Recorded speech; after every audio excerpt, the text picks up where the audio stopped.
TheGameSleuth is a YouTuber with 40,000 subscribers.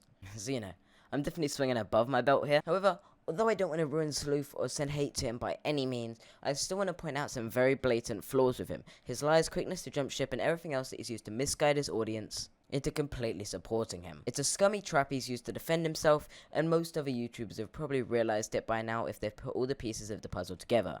It's very clear Sleuth is just playing the drama and people's hatred of YandereDev to grow himself. Now, just to get it out of the way, I think YandereDev is a big fat pussy and a shit developer. However, the claims Sleuth is making are arguably very unfounded and slanderous. Lots of this case is taken out of context, and information is being fabricated to build up a defense for Sleuth. So today, I'd like to cover the fall of Sleuth, from hero to villain, and from bystander to mastermind. But before this video begins, please, you,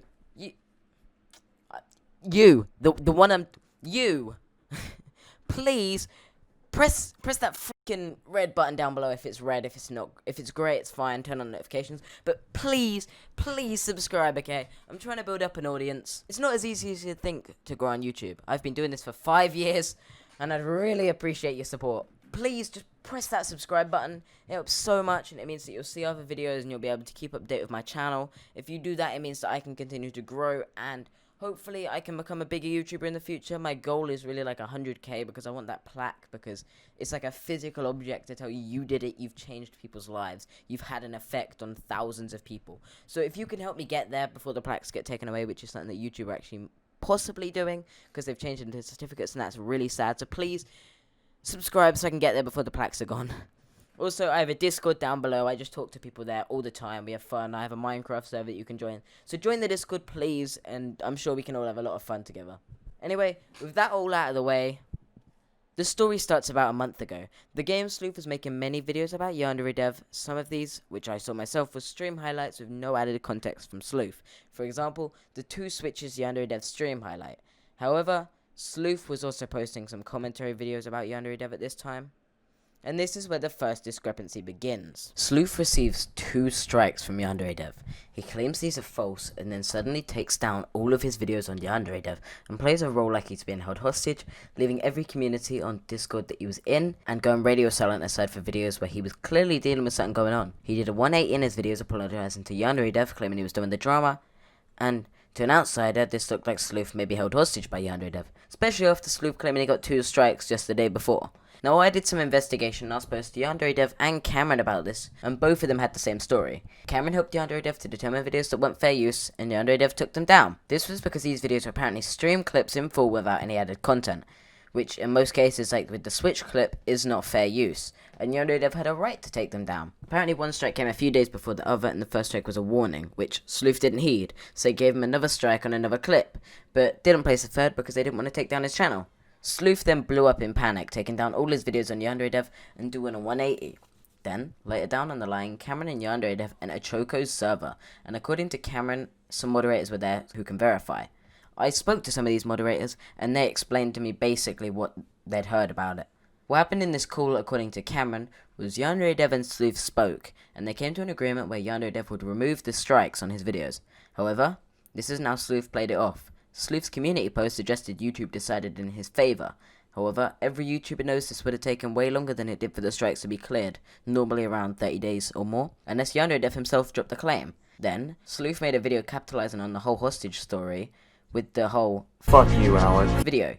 He doubled down and gave YandereDev a bunch of shit, claiming he was really held hostage. Most YouTubers believed him and defended his videos as fair use.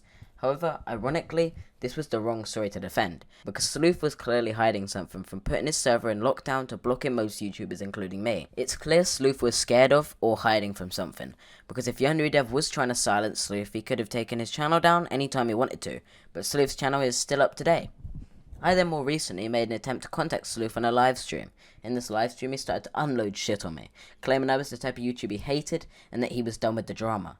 Now, in honesty, I thought this was pretty petty and stupid of him, but he's free to hold his opinion on me, so I won't say anything about that. However, it became clear he was trying to avoid questioning about this. It's also weird how after people finally started calling him out, he changed all his content to gaming almost. It's really suspicious. Now, if Sleuth's story added up, I'd be inclined to believe and support him like I did in the past. However, with new evidence comes new opinions, and this evidence is pretty conclusive in my opinion.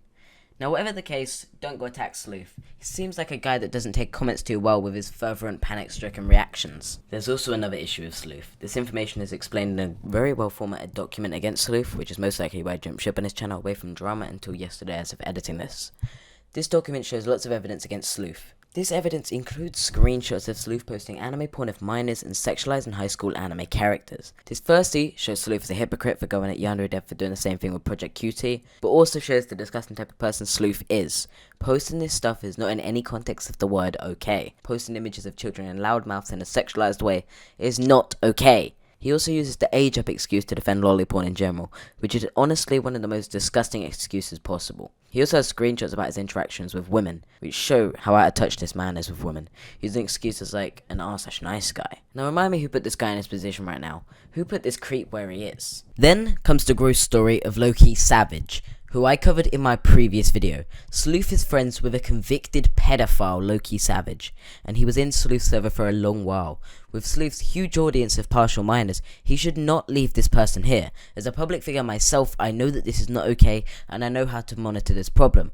I also know how to act in accordance with this. Sleuth will as well. Sleuth actively ignored the very public evidence against Loki, which is a problem. When you have an audience of minors, it is your responsibility to protect them from harm. Sleuth failed his audience. Sleuth also lied about a lot of things as well, which reminds me a lot of YandereDev, lying about the whole situation in general and defending his actions with fraudulent excuses that he accidentally forgot to turn on the NSFW flag. Sleuth, that's not the problem. The problem is the content posted there by you. Sleuth's fanbase is very trusting of him for all the wrong reasons. Please don't defend this man in my comments for these actions. These are not okay and he should be criticized for them by a mostly neutral YouTuber. Another YouTuber, Spete, who reviewed and enjoyed some of my videos before, went over this document and agreed that this was disgusting overall. Sleuth is a problem and a stain on this community. People defend him claiming that I milk and that makes me bad, but say nothing about his blatant copyright theft and his generally disgusting actions. If you want to call me out, feel free, but call out this absolute monster too. I'm not defending YandereDev, he's a scumbag too, but what Sleuth is doing is also a problem and should be very much called out as well. TheGameSleuth, if you're watching this, I want to offer you a platform. You've made every and any attempt to avoid contact with me by accepting my Discord friend request just to block me and banning me in your stream chat. If you'd like to defend yourself, you know my Discord and my email is attached to my channel. Feel free to contact me and I'm happy to give you a platform to defend yourself or to hear you out, as long as you're willing to be honest. I don't want to falsely convict you of anything, but this is a real problem you need to address. Anyway, that's it for this video on Sleuth. I felt this story didn't see the publicity it deserved, so I decided to explain the fall of Sleuth, and why he shouldn't be allowed in this community or trusted with the degree he is. Sleuth is a manipulator, takes stuff out of context, and evades any type of criticism by passing the blame or using excuses. Sleuth himself avoids me in any measure in private, so I've decided to go public with this. Sleuth, speak to me. Anyway, I hope you enjoyed this video. Don't forget to leave a like, subscribe, and definitely join my family on my Discord. We have almost 500 members, and unlike Sleuth's server, we have a lot of moderators actively protecting you from the toxic people. Feel free to come and talk to me. I'm always online and I'm sure you'll enjoy it. You can subscribe and join, and if you decide later to unsubscribe or leave, you can. Thanks for watching and peace. Says she wanna rock with a nigga like me. I'm a stylish guy. Spend a little guap with a nigga like me. We can catch a fly. Says she wanna rock with a nigga like me.